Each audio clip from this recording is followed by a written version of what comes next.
అందరికీ నమస్కారం. నా పేరు Archana. Welcome to your stories. ఈరోజు కథ ప్రేమ మధురిమ. దక్ష్‌కి అసలు విషయం చెప్పాలని హాల్‌లో టెన్షన్‌గా అటు ఇటు తిరుగుతోంది దక్షిత. దక్ష్ ఎప్పుడొస్తాడా అని. ఇక మార్నింగ్ నుండి నీరసం ఎక్కువయ్యి అలాగే స్పృహ తప్పి పడిపోయింది. అమ్మ దక్షిత అంటూ పరిగెత్తుకుంటూ వచ్చింది రంగమ్మ. ఆమె బుగ్గని తట్టి లేపుతుంటే చలనం లేకుండా మారిపోయింది తన పరిస్థితి. కంగారు వచ్చేసింది ఆమెకి. అమ్మ దక్షిత అని ఏడుపొకటే తక్కువ. ఎవరికి చెప్పాలో అర్థం కావట్లేదు. ఇక దక్ష్‌కి కాల్ చేయాలని మొబైల్ చేతిలోకి తీసుకుంటుండగా వచ్చాడు బాలాజీ. ఏమైందని పరుగున దగ్గరికి రాగానే, బాబుగారు తనకేం జరిగిందో తెలీదు, సడన్‌గా కళ్ళు తిరిగి పడిపోయింది అనగానే, అమ్మ దక్షిత అంటూ లేపాడు బాలాజీ. లేవలేదు. వెంటనే డాక్టర్‌కి కాల్ చేసి పిలిపించాడు. ఇక దక్షితని ఎత్తుకొని తన రూమ్‌లో పడుకోబెట్టి అప్పుడే డాక్టర్ రావడంతో బయటకెళ్లారిద్దరూ. ఆమెను చెక్ చేసిన డాక్టర్ బయటకొచ్చింది. ఏమైంది డాక్టర్ తనకి అని కంగారుగా అడుగుతుంటే, మీరేం టెన్షన్ పడాల్సిన అవసరం లేదు, షీ ఈజ్ ప్రెగ్నెంట్ అనగానే వాట్ అంటూ అరిచాడు. ఇద్దరు టాప్ లేచిపోయేలా. వాళ్ళ అరుపుకి ఉలిక్కిపడింది డాక్టర్. ఏంటండి అలా అరిచారు? జరగరాని ఘోరం జరిగినట్లు అనగానే, అవును డాక్టర్, జరగరానిదే జరిగింది అన్నాడు బాలాజీ. ఏంటండి మీరేం మాట్లాడుతున్నారు అని అడిగింది వినబడక. ఏం లేదు డాక్టర్. వాళ్ళ మాటలకి అయోమయంగా చూస్తూ మెడిసిన్ రాసి ప్రిస్క్రిప్షన్ అతని చేతిలో పెట్టి, ఇవి వాడండి. తను బాగా వీక్గా ఉంది. బెడ్ రెస్ట్ చాలా అవసరం. కాస్త కూడా నెగ్లెక్ట్ చేయకూడదు. చెప్పింది గుర్తుంది కదా? ఆ అమ్మాయి మీకేమవుతుంది? చిల్లవుతుంది. ఓకే అండి, టేక్ కేర్ అని చెప్పి వెళ్ళిపోయింది. ఇద్దరి బుర్రలు బ్లాస్ట్ అయినట్లుగా అటు రంగమ్మ ఇటు బాలాజీ తల పట్టుకొని సోఫాలో కూలబడ్డారు. డాక్టర్ ఇంజెక్షన్ చేసి వెళ్ళిపోవడంతో అప్పుడే మెల్లగా స్పృహలోకి వచ్చింది దక్షిత. కళ్ళు తిప్పి చూడగానే చెరోవైపు తల పట్టుకొని కూర్చున్న బాలాజీ, రంగమ్మ కనిపించారు. చాలా దిగులుగా కనిపిస్తున్న వాళ్ళిద్దరిని చూసి ఏమైందని అడిగింది కంగారుగా. ఆమె మాటకి తలెత్తి చూసి, రంగమ్మ నువ్వు బయటకెళ్ళు, నేను తనతో మాట్లాడాలి అన్నాడు బాలాజీ. ఇక రంగమ్మ మారు మాట్లాడకుండా బయటకెళ్ళిపోవడంతో తల తిప్పి దక్షితని చూశాడు. బాలాజీ సీరియస్గా లేదు. అతని ఫేస్ అలాగని కూల్గా కూడా లేదు. దేని గురించో ఆందోళనగా ఉన్నట్లు అనిపించింది ఆమెకి. ఏమైందన్నయ్య అని అయోమయంగా అడిగింది. నేనొకటి అడుగుతాను, దానికి సూటిగా సమాధానం చెప్పు. అడగండన్నయ్య. నీకు దక్షకి మధ్య ఏదైనా జరిగిందా? అబద్ధం చెప్పకు అన్నాడు. అన్నయ్యకి ఎందుకు డౌట్ వచ్చింది అని చేతులు నలుపుకుంటూ కంగారుగా చూసింది. చెప్పు దక్షిత, ఏదైనా జరిగిందా అని అడుగుతుంటే, జరిగింది అన్నట్లుగా తల నిలువున ఊపి తల కిందకి దించుకుంది. ఏంటి, నువ్వు నిజమే చెబుతున్నావా? ఎప్పుడు? మూవీ ప్రీ రిలీజ్ ఈవెంట్ రోజు బాగా డ్రింక్ చేశారేమో అని ఆగిపోయింది. హా, డ్రింక్ చేసి ఇంటికి వచ్చి నిన్ను బలవంతం చేశాడా?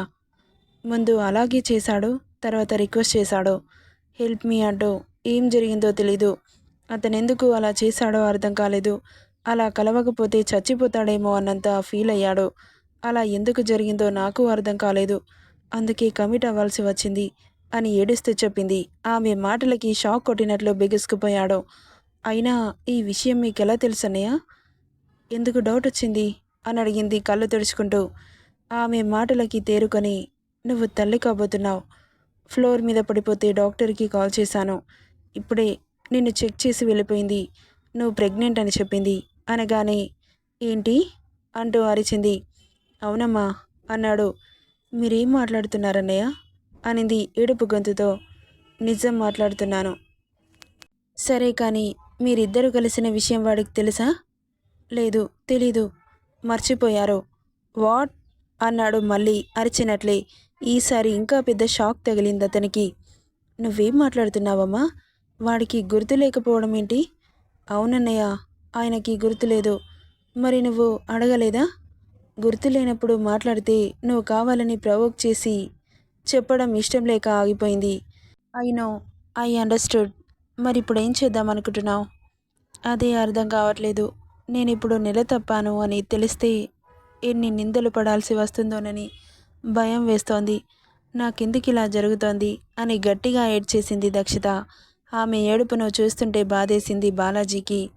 అమ్మ దక్షిత, నువ్వేడవకు, ఏం జరుగుతుందో చూద్దాం. నువ్వస్సలు బాధపడకు అని ఓదార్చాడు. కానీ తర్వాత జరిగే పరిణామాలు అంత నార్మల్గా ఉండవని తనకి తెలుసు. ఇప్పుడు తన లైఫ్ ఎటు మలుపు తిరుగుతుందో కూడా అర్థం కావట్లేదు. ఏడవకమ్మా అంటుంటే ఎలా ధైర్యం చేసుకోవాలో కూడా అర్థం కావట్లేదు. అన్నయ్య, ఈ విషయం మీ ఫ్రెండ్కి తెలిస్తే నా బ్రతుకు ఏమవుతుందో, అతని నోటితో ఎన్ని మాటలు పడాల్సి వస్తుందో అని భయమేస్తోంది అని కన్నీళ్లు పెట్టుకుంటుంటే ఏమని ఓదార్చాలో అర్థం కాలేదు. ఏడవకమ్మా, డాక్టర్ నువ్వు చాలా వీక్గా ఉన్నావని చెప్పింది. ఇలా ఏడిస్తే ఇంకా వీక్ అవుతావు. లోపల ఉన్న బేబీకి ప్రాబ్లం అవుతుంది. నువ్వు ఇప్పటి నుండి రెస్ట్ తీసుకోవాలి. ఏం పని చేయకూడదు, అర్థమవుతుందా అంటుంటే ఆమె మనసులో ఉంటేగా ఏటో ఆలోచిస్తోంది. నేను రంగమ్మతో నీకు పాలు పంపించమని చెబుతాను, తాగి రెస్ట్ తీసుకోమా అని చెప్పి వెళ్ళిపోయాడు. ఇక ఆలోచనలు ఆ బుర్రంతా చుట్టుముట్టాయి. ఇప్పుడు తన జీవితం ఒక క్వశ్చన్ మార్కులా కనిపిస్తోంది. ముందు బావకి ఏం చెప్పాలి, ఎన్ని రోజులు ఈ విషయాన్ని దాచాలి అని ఆలోచిస్తుంటే గుండె గుబేలమంటోంది. అంతలో రంగమ్మ లోపలికి రావడంతో, పిన్నిగారు, నాకిప్పుడే తాగాలని లేదు. ఏంటమ్మా అలా అంటావు? డాక్టర్ నిన్ను చాలా జాగ్రత్తగా చూసుకోమని చెప్పింది. నేను తప్పు చేశానని అనుకుంటున్నారా పిన్నిగారు?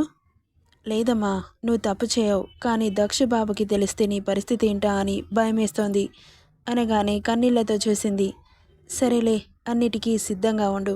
ముందు పాలు తాగి మీ ఆరోగ్యం బాగా చూసుకోమ్మా అని పాల గ్లాస్ చేతిలో పెట్టింది. అమ్మ దక్షిత, నీతో ఒక విషయం చెప్పాలనుకుంటున్నాను. చెప్పండి పిన్నిగారు. బాబుగారు నిన్ను తిట్టకుండా ఉండాలంటే, ఈ విషయం ఆయనకి తెలియకుండా ఉండాలంటే తప్పుగా అనుకోకమ్మా, నువ్వు అబార్షన్ అని దక్షితని చూసింది. పిన్నిగారు, మీరేం మాట్లాడుతున్నారు? నేను అబార్షన్ చేయించుకోవడం ఏంటి? లేదు, ఎట్టి పరిస్థితుల్లో ఆయనకి నాకు ప్రతిరూపంగా పెరుగుతున్న నా కడుపులో ఉన్న నలుసుని నేను తీసేయలేను. ఇంకోసారి అలా మాట్లాడకండి. ఎంత కష్టమైనా భరిస్తానే కానీ అలాంటి పని మాత్రం చేయను అని తన పొట్టపై చేయి పెట్టుకొని నిమిరింది. సరే అమ్మా, రెస్ట్ తీసుకో అని చెప్పి వెళ్ళిపోయింది. ఇక నైట్ 10 అవుతుండగా గాఢ నిద్రలో ఉంది దక్షిత. డ్రింక్ చేసి డస్కీ అంటూ తూగుతూ లోపలికి వచ్చాడు బాబు. అసలే భయంలో ఉందిగా, ఉలిక్కిపడి చూసింది. ఏంటి డస్కీ, నేను రాకముందే గొర్రు పెట్టి నిద్రపోతున్నావా అంటూ లోపలికి రాగానే గబుక్కున లేవబోయింది. కానీ నీరసంతో లేవలేకపోయింది. ఏంటి అంత డల్గా కనిపిస్తున్నావు అని అడిగాడు అంత మత్తులో కూడా. మీరేంటి సార్ ఇలా డ్రింక్ చేసి వచ్చారు అని అడిగింది. నా ఇష్టమే డస్కీ, నీకెందుకు చెప్పాలే, కట్టుకున్న మొగుని అడిగినట్లు అడుగుతున్నావు అనగానే నోరు మెదపలేదు డస్కీ. వచ్చి తన పక్కన కూర్చొని నా కోసం కుక్క పిల్లలా ఎదురు చూస్తూ ఉంటావు, ఈరోజేంటి ఇలా పడుకున్నావు అని అడిగాడు. ఆమె పక్కన చేరి ఆమెను అతని గుండెల మీదకి లాక్కొని ఏంటో ఎంతో ప్రేమగా దగ్గరికి తీసుకుంటాడు. అడిగితే ప్రేమ లేదంటాడు, మాటల్లో కోపం చూపిస్తాడు. ఇప్పుడు ఈ విషయం చెబితే ఎంత గొడవ చేస్తాడో అని దిగులుగా అతని గుండెల మీద వాలింది. డిన్నర్ చేసావా అనే డస్కీ. లేదు సార్. తినకుండా ఎందుకు పడుకున్నావే? మీకోసం వెయిట్ చేస్తున్నాను. నిద్రపోయా అంటూ అతను నిద్రలోకి జారుకుంటుంటే, మీరు తినేసి పడుకోండి సార్ అనింది. ఆకలిగా లేదే డస్కీ, ఈరోజు ఎందుకో చాలా హ్యాపీగా ఉన్నాను. షూట్లో ఏదైనా జరిగిందా సార్? లేదే, ఏం జరగలేదు. కానీ రోజులా కాకుండా ఈరోజు హ్యాపీగా డ్రింక్ చేసి వచ్చాను. అదెందుకో నాకు కూడా అర్థం కావట్లేదు అంటుంటే ఆమె పొట్ట తడుముకుంది. తెలియకుండానే ఆమె కళ్ళల్లో నుండి కన్నీరు జారిపోతున్నాయి. అతని ఛాతిని తడుపుతుంటే డస్కీ, వాట్ హ్యాపెండ్ అన్నాడు కాస్త కంగారుగా ఆమె మోముని దోసిట్లోకి తీసుకొని. అతనంత ప్రేమగా అడుగుతుంటే గుండెల్లో ఉన్న మేఘం కరిగి వర్షంలా అతని ఛాతిని తడిపింది. ఆమె కన్నీళ్లు తుడిచి కనుపాపలపై ముద్దు పెట్టి, ఎందుకు ఏడుస్తున్నావు చెప్పవే, అంత కష్టమేమొచ్చింది అని అడిగాడు. ఎలా చెప్పాలో ఆమెకు అర్థం కావట్లేదు. ఏం లేదని తల అడ్డంగా ఊపింది. బాగా డ్రింక్ చేయడం వల్ల మత్తుగా అలాగే ఆమె వెన్ను నిమురుతూ నిద్రలోకి జారుకున్నాడు. దక్షిత నిజం తెలిస్తే బావ దూరం అవుతాడా అన్న ఆలోచనకి కన్నీళ్లు వరదలా వచ్చేస్తుంటే ఏడ్చి ఏడ్చి ఎప్పుడు నిద్రపోయిందో తెలీదు. నెక్స్ట్ డే మార్నింగ్ కళ్ళు తెరిచిన దక్ష్ అతని గుండెల మీద ఉన్న దక్షితని చూసి ఆమెను బెడ్ మీదకి చేర్చి, దీని రూమ్కి వచ్చానేంటి అనుకుంటూ అక్కడి నుండి జిమ్ రూమ్కి వెళ్ళిపోయాడు. దక్షిత కూడా అతని స్పర్శ దూరం అవడంతోనే మెలకువ రావడంతో చాలా నీరసంగా అనిపిస్తుంటే బలవంతంగా లేచి మార్నింగ్ రొటీన్ ఫినిష్ చేసుకుని కిచెన్లోకి వెళ్ళింది. నువ్వేంటమ్మా ఇక్కడ, నిన్ను డాక్టర్ రెస్ట్ తీసుకోమని చెప్పింది అంటుంటే, ఏం పర్వాలేదు పిన్ని గారు, నేనిప్పుడు కాఫీ ఇవ్వకపోతే ఆయన గారు అరుస్తారు, మరి మెట్లు ఎలా ఎక్కుతావమ్మా అని అడుగుతుంటే, ఎలాగో అలా వెళ్తానులేండి పినిగారు, నేను తీసుకెళ్తానమ్మా. వద్దు పినిగారు, ఆయన అరుస్తారు, నేను తీసుకెళ్తాను అంటూ కాఫీ తీసుకొని మెల్లగా జిమ్ రూమ్కి వెళ్ళింది దక్షిత. అప్పటికే కాస్త ఆయాసంగా అనిపిస్తుంటే తను చాలా వీక్గా ఉండడం వల్ల ఆయాసంగా అనిపిస్తోంది. చెస్ట్పై చేయి పెట్టుకుని సార్ అంటూ పిలిచింది. బైసప్స్ వర్కౌట్స్ చేస్తున్న దక్ష్ తల తిప్పి చూసి కమ్ అంటూ పిలిచాడు. దగ్గరికి వెళ్ళి ఆమె చేతిలో ఉన్న కాఫీని అతని చేతిలో పెట్టింది.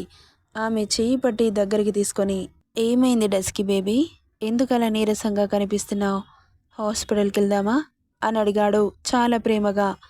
అతని ప్రేమకి కళ్ళు చెమ్మ చెరితే వద్దు అంటూ తలోపింది. కాఫీ తనొక సిప్ చేస్తూ దక్షితకి ఒక సిప్ చేయిస్తున్నాడు. అతని ప్రేమ లైఫ్ లాంగ్ ఇలాగే ఉంటే ఎంత బాగుండు అనిపించింది ఆమెకి. ఇక కాఫీ తాగడం పూర్తవడంతో కాఫీ వల్ల ఆమె పెదాలు మెరుస్తుంటే నాలుకతో లిక్ చేశాడు. దక్షిత తల కిందకి దించి, మీకు బ్రేక్ఫాస్ట్లోకి ఏం చేయమంటారు సార్ అని అడిగింది అతని కళ్ళలోకి చూడలేక. ఆమె చుబుకం పట్టి, నీకు నచ్చింది చేయవే డస్కి, నువ్వేం చేసినా నేను తింటాను అన్నాడు. అతనెందుకు ఇలా మాట్లాడుతున్నాడో, ఇంత ప్రేమ ఎందుకు చూపిస్తున్నాడో అర్థం కాలేదు. సరే అంటూ కిందకెళ్ళింది.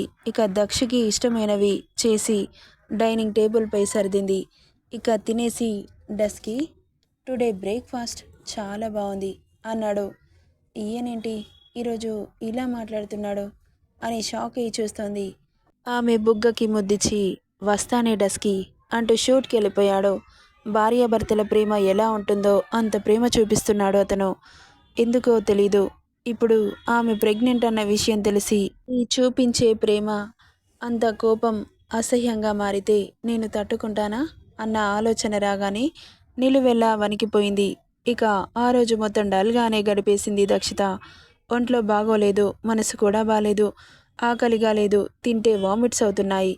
ఈవినింగ్ అవుతుండగా ఆమె మొబైల్ రింగ్ అవుతుంటే చేతిలోకి తీసుకుని, బావేంటి ఎందుకు కాల్ చేస్తున్నాడో అనుకుంటూ లిఫ్ట్ చేసి, చెప్పండి సార్ అనింది.